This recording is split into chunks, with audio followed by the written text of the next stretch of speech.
এই গরমে রান্না করে মনে হচ্ছে আমি সেদ্ধ হচ্ছি।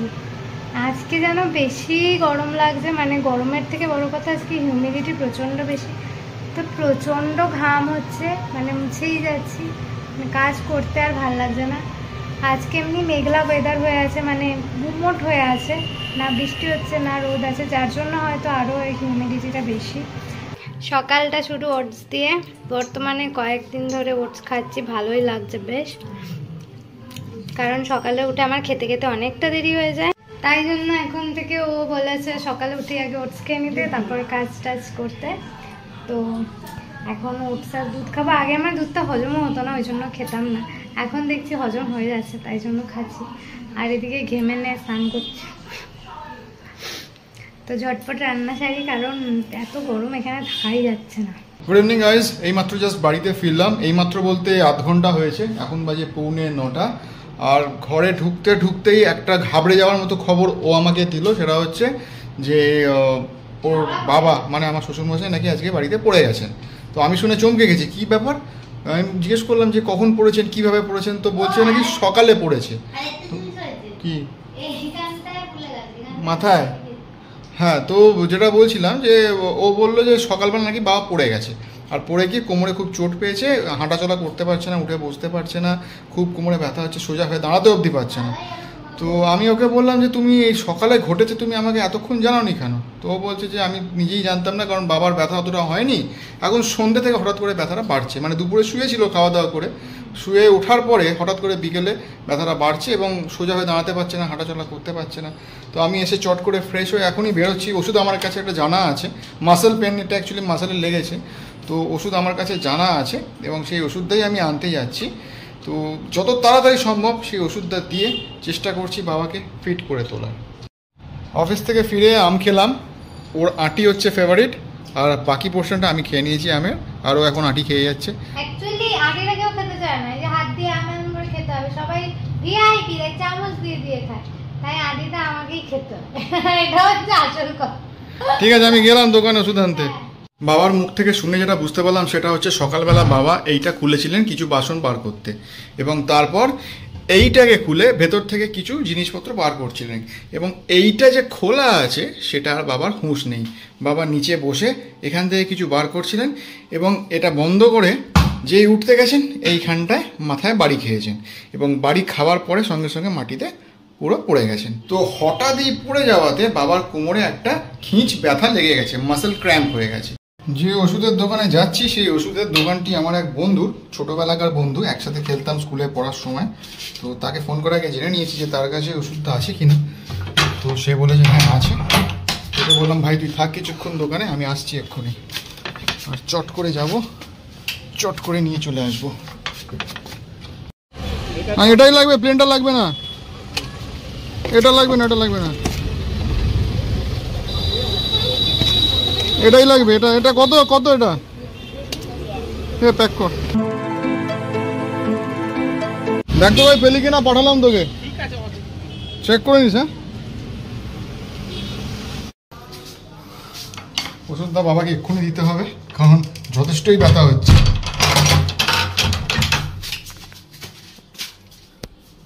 পন্টু পন্টু পন্টু আবার ঘুমিয়ে পড়লো নাকি? হাই পন্টু, পন্টু পন্টু না পন্টু, বাবাকে দিয়ে দাও একটা, এখন দিয়ে দাও, আর একটা কালকে সকালবেলা দিও লাঞ্চের পরে। ও বাই দেবে, একবার ওষুধটা দাও, সবার সাথে একবার শেয়ার করে দিই। এই যে গাইস, এই ওষুধটার নাম হচ্ছে মায়োস্প্যাজ, এই যে মায়োস্প্যাজ 40।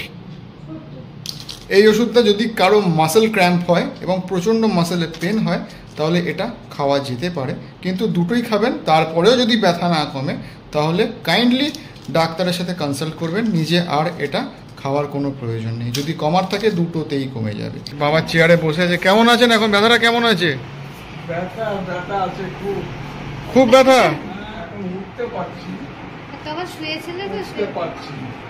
উঠতে পারছেন?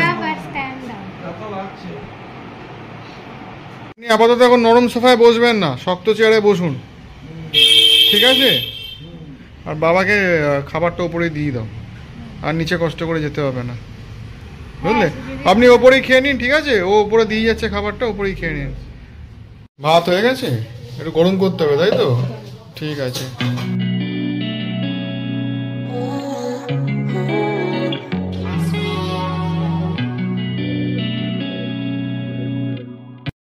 বাবাকে উপরে খেতে দিয়ে এলাম, আর এখন আমাদের খাবার তোড়জোড় চলছে। ইনিশিয়ালি এখন গরমকালে সবাই রাত্রিরে, মানে সবাই নয়, ও আর মা রাত্রিরে পান্তা ভাত খাচ্ছে, জল ঢালা ভাত, আর আমি এমনি নর্মাল ভাত খাচ্ছি। আমি ফেনা ভাত খাবো। আজকে তো স্পেশাল খাবার হচ্ছে ফেনা ভাত, মানে ভাত, আলু সেদ্ধ, ডাল সেদ্ধ আর ডিম সেদ্ধ, একদম চুমু খাবার। কোথায় ডাল সেদ্ধ? গরম করতে হবে তো, কিন্তু ওই বাটিতে বাঁধানো। হ্যাঁ ঠিক আছে, সেদ্ধ ডাল তো। হ্যাঁ ভালোই আছে। নুন এনো, এখানে টেবিলে সব খাবার দেওয়া, আর এখানে পুন্টু এখন বাসন মাজছে। এই পুন্টু, আরে খেয়ে নাও, আগে সব পরে করে দেবো, তুমি চলো না। মাছ তো আমি মেজে দেবো, তুমি চলো। বিশাল বড় একটা আলু সেদ্ধ, ডিম সেদ্ধ। এই পুন্টু পুন্টু, পেঁয়াজ পেঁয়াজ পেঁয়াজ পেঁয়াজ পেঁয়াজ, আসল জিনিসটাই ভুলে গেছি। পেঁয়াজ পেঁয়াজ ছাড়া তো খাওয়াই জমবে না। আমার তো পেঁয়াজ লাগবেই। পুন্টুর যেমন ভাতের সঙ্গে লঙ্কা লাগে, আমার তেমনি ভাতের সাথে পেঁয়াজ লাগে। এই যে বিশাল কাজের মানুষকে রাত্রিরে বাসন মেজে দিচ্ছে। এখন ওকে না, আজকে 3 জনে বাসন মাজলো। আমি কিছুটা মেজেছি, মা কিছুটা মাজলো, ও মাজলো। এটাকে বলে 10 মিলে 20 কাজ। আমি বলতে চাইছি সবে মিলে করি কাজ। এখনো সব দরজা টরজা বন্ধ করবে, এটা ওর ডিউটি। সবার ডিউটি ভাগ করা আছে।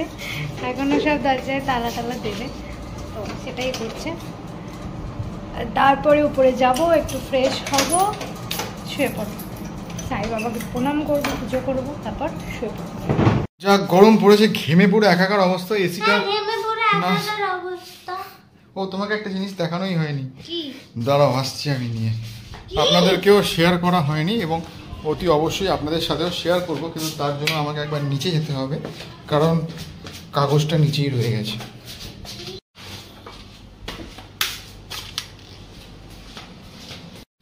যারা আমাদের ব্লগ দেখেন তারা নিশ্চয়ই জানবেন যে আমি ভীষণভাবে সিনেমা প্রেমী, আর আমি টুকটাক শর্ট ফিল্মও বানাই, এবং মোটামুটি 4খানা শর্ট ফিল্ম আমার অলরেডি তৈরি হয়ে গেছে। আমার অন্য একটি চ্যানেল লিঙ্কিং হার্টস, সেখানে আপনারা গিয়ে অবশ্যই চেক আউট করতে পারেন। আমার 4খানা শর্ট ফিল্ম সেখানে আপলোড করা আছে।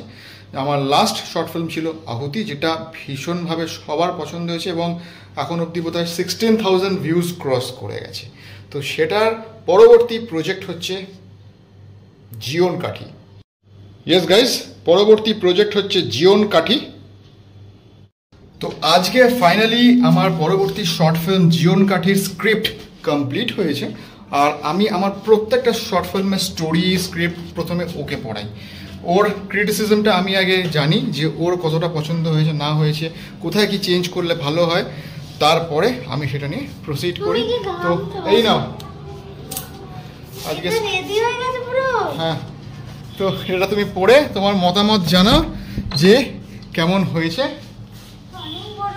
হ্যাঁ, এই স্টোরিটা অনেকটাই বড় হয়েছে, তো মোটামুটি অনেকটাই মানে এবার পরিশ্রম করতে হবে। আর এই প্রজেক্টটা এটুকু বলতে পারি যে বিগত 4টে শর্ট ফিল্মের মতো হবে না, এটা একটু হাটকে হবে এবং অনেকটাই ভালো হবে আশা করছি। চেষ্টা করব 100%। আপনাদের ভালোবাসা এবং আশীর্বাদ থাকলে নিশ্চয়ই পারবো। ইয়েস, একটু বড় হবে। তো আপনারা অবশ্যই আমাদের সবসময় এরকমভাবে ভালোবাসবেন, সাথে থাকবেন, পাশে থাকবেন।